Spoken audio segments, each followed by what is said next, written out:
자, 오늘 17번째 시간입니다. 오늘은요, 자, 간호사 면접의 자기소개를 어떻게 만들까? 자기소개 구성. 여기에 대해서 이야기하도록 하겠습니다.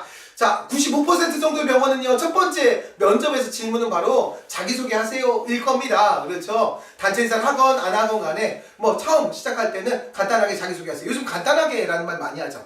자, 어떤 병원들은요, 1분 자기소개, 또 30초 자기소개, 아니면 그냥 자기소개, 간략히 자기소개, 뭐 이렇게 또 다른 그런 표현들도 질문합니다. 자, 그러면 어떻게 이해하면 좋을까요? 자, 자기소개를 외워서 준비하는데 30초 따로 1분 따로 할까요? 아닙니다. 자기소개 1분을 하더라도 1분 다 채우면 좀 길게 느낄 수 있기 때문에 자기소개는 흔히들 40초의 승부라고 얘기합니다. 자, 그러면 간략히 자기소개하세요, 또는 30초 자기소개하세요, 이렇게 했을 때는 어떻게 합니까? 조금 스피드하게 이야기하시면 됩니다. 제가 이야기하는 것처럼은 하지 마시고요, 좀 또박또박 스피드하게 하시면 됩니다. 그래서 말의 템포가 빠르면 말의 이 길이가 길어 보이지 않기 때문에 부담 갖지 마시고요. 40초의 승부. 자, 문장으로 따지면 5문장 정도라고 생각하시고 준비하시면 됩니다. 자, 내용은 뭐가 돼야 됩니까? 기본적으로는 나는 이런 장점을 가진 지원자입니다, 이렇게 만들어지는 게 바로 자기소개 스피치입니다. 자, 구성은 3가지로 되어 있죠? 첫 번째, 인사말부터 시작합니다.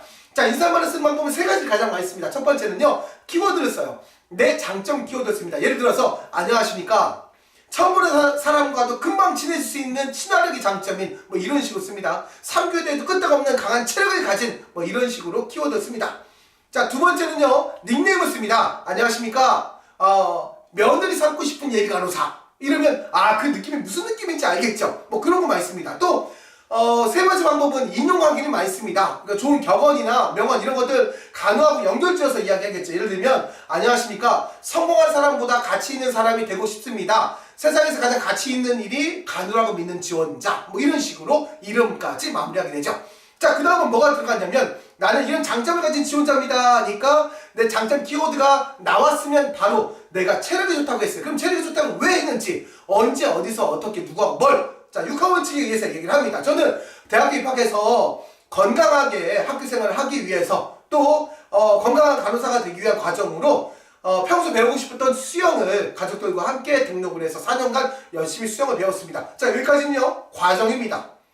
자, 이 장점이나 특기를 적을 때 중요한 것은 과정만 적으면 안 돼요. 뒤에 뭐가 나와야 되냐면 결과물이 나와야 된다는 거죠. 그렇게 수영을 했더니 처음 들어갈 때는 물에도 뜨지 못했는데 4년 동안 꾸준히 하다 보니 지금은 50m 왕복풀을 5번 해도 더 이상 할 수 있을 만한 체력이 길러졌습니다. 뭐 이렇게 이야기를 해줘야 과정이 같이 산다는 거죠. 자, 그리고 마무리는 이것과 연결된, 내가 소통을 잘한다, 공감을 잘한다 라고 했으면은 거기가 연결돼서 마무리로 이런 간호사가 되겠습니다, 이렇게 일하겠습니다, 이렇게 되야겠죠. 체력이 좋다고 했으면 그것과 관련된 각오나 설명을 통해서 마무리가 돼야 된다는 거죠. 자, 자기소개는 구성하다 보면 정말 좋게 잘 만들 수 있습니다. 이 자기소개는 하나만 만들어 놓으면요, 내가 A, B, C 병원, 뭐 여러 병원, 어느 많은 병원에 지원하더라도 이건 그대로 가면 됩니다. 하나만 잘 만들어 놓으면 돼요.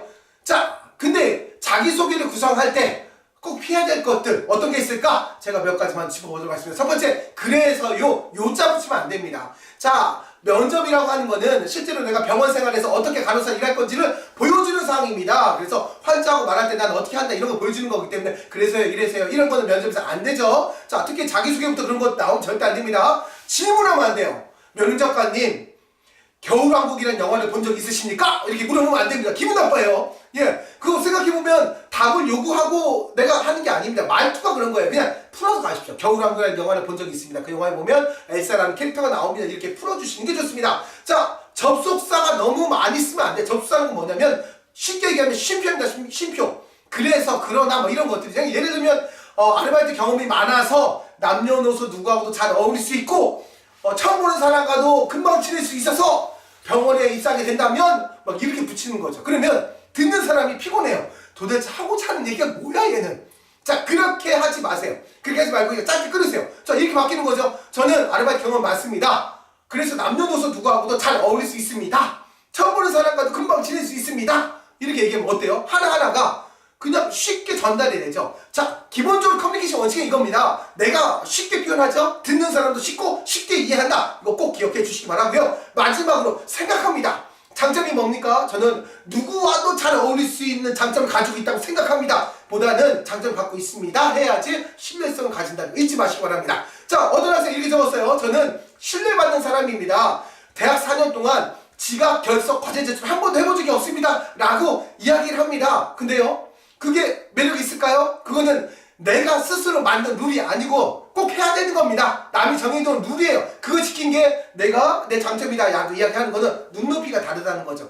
그것보다는 저는 순수하게 자발적으로 4년 동안 학교 30분 일찍 가서 우리 반 친구들이 하루를 아주 경쾌하게 시작할 수 있도록 하기 위해서 환기해주고 환경미화 담당했습니다. 뭐 이런 거 적는 게 훨씬 낫지 않겠습니까? 자, 좋아요와 구독하기 부탁드리고 다음 주에 봬요.